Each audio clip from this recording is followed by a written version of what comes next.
Hey there, interwebs. Today's episode of How Fascinating is brought to you by sales of my latest book, Have a Nice Day, and that's exactly what this episode is about. Not the book specifically, but the phrase itself. Mick Foley also has a book by that title, and Bon Jovi has an album of the same name, as do Count Basie and Roxette, but what's it all about? The premise of my story is that the world rests on the brink of nuclear Armageddon, and the two protagonists are just a pair of run-of-the-mill schlubs completely unable to affect their situation. Think of it as Dr. Strangelove viewed through the lens of Bottom with a sprinkle of Watchmen on top. The recurrent phrase within the narrative is "have a nice day," with the implication that it may very well be your last. Sort of like keep calm and carry on, but not quite.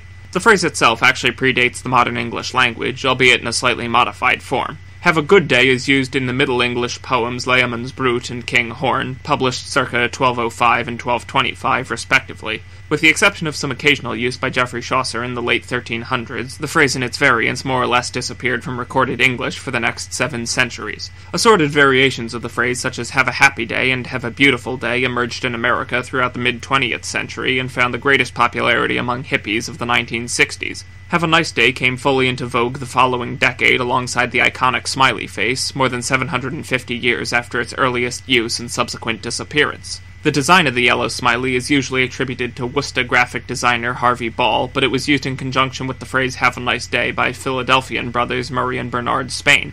LA Times contributor Abigail Goldman wrote that this smiley design pairing helped to define the 1970s. The smiling face on the cover of the 2005 Bon Jovi album is a bit more threatening than congenial. Guitarist Richie Sambora explained that the idea is essentially, quote, have a nice day, get out of my face, therefore the smirk, unquote. The smiling message is closer to a smirking Clint Eastwood than the smiling yellow face of 3 decades prior. According to QI's Twitter, half of Americans believe that a British person saying something, quote, with the greatest respect, unquote, is a compliment.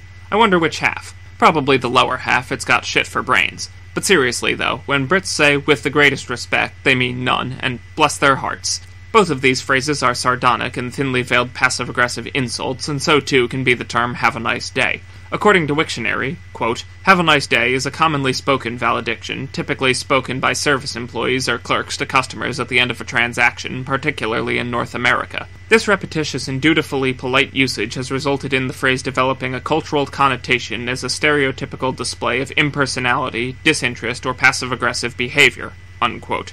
For this reason, Europeans generally associate the phrase with sarcasm and avoid it, finding it artificial and even offensive. That's another reason I made it the arc phrase of my story. In addition to reminding you to have a nice final moment alive, it's also a simple forward phrase expressing complete apathy at best or telling you to get stuffed at worst, and given that the protagonists are a pair of violent comedic sociopaths, that's exactly what I need. In the 2010 Cumbria shooting, the gunman told one of his victims to have a nice day before shooting her in the face. How's that for customer service? The victim thankfully got better, though, and later told reporters that the experience felt like something out of The Terminator. Whenever I part ways with someone, I tell them to have a nice day or have a good one, and I have a friend who likes to jokingly reply, don't tell me what to do. I've also joked for years that you can tell I mean it because I've never had to work in retail.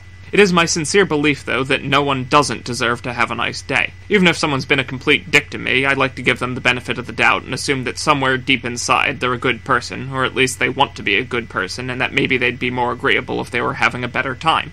In summary, usage of the phrase have a nice day could simply be the well wishes that it appears to be, but it could be telling someone you think they're likely to die soon, or that you couldn't care less if they live or die, or you may be telling them to go away, or even go straight to hell, do not pass go, do not collect $200. Like all other communication, you have to judge it in context. I suppose this whole video, then, was taking the long way around the barn, or maybe it was just one big dumb ad for my latest book, but hey, you watched the whole thing. Why not buy the book now for just $2.99, keeping me in business and enjoying more of the entertainment I provide?